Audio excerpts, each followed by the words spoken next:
ओम श्री साईनाथाय नमः। ओम साई राम। कोपर गांव में श्री गोपाल राव गुण नाम के एक इंस्पेक्टर थे। वे बाबा के परम भक्त थे। उनकी 3 स्त्रियां थी, परंतु एक की भी संतान न थी। श्री साईं बाबा की कृपा से उन्हें एक पुत्र रत्न की प्राप्ति हुई। इस हर्ष के उपलक्ष्य में सन 1897 में उन्हें विचार आया कि शिरडी में मेला अथवा उर्स भरवाना चाहिए। उन्होंने ये विचार शिरडी के अन्य भक्त तात्या पाटिल, दादा कोते पाटिल और माधवराव के समक्ष विचारणार्थ प्रकट किया। उन सभी को विचार अति रुचिकर प्रतीत हुआ और उन्हें बाबा की भी स्वीकृति और आश्वासन प्राप्त हो गया।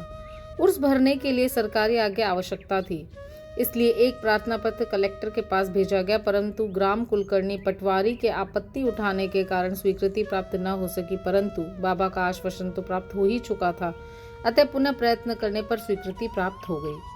बाबा की अनुमति से रामनवमी के दिन उर्स भरना निश्चित हुआ। ऐसा प्रतीत होता है कि कुछ निष्कर्ष ध्यान में रखकर ही उन्होंने ऐसी आज्ञा दी, अर्थात उर्स व रामनवमी के उत्सवों का एकीकरण तथा हिंदू मुस्लिम एकता, जो भविष्य की घटनाओं से स्पष्ट है कि यह ध्येय पूर्ण सफल हुआ।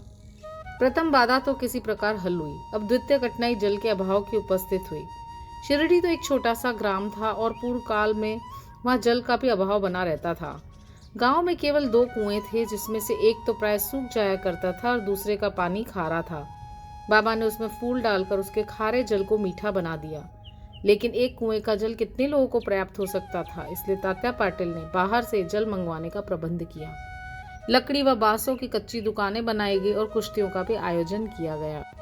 गोपाल राव गुंड के एक मित्र दामू अण्णा कासार अहमदनगर में रहते थे। वे भी संतानहीन होने के कारण दुखी थे।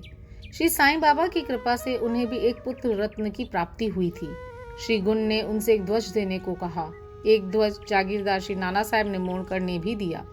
ये दोनों ध्वज बड़े समारोह के साथ गांव में से निकाले गए और अंत में उन्हें मस्जिद, जिसे बाबा द्वारका माई के नाम से पुकारते थे, उसके कोनों पर फहरा दिया गया। ये कार्यक्रम अभी भी पूर्ववत ही चल रहा है। ओम साई राम।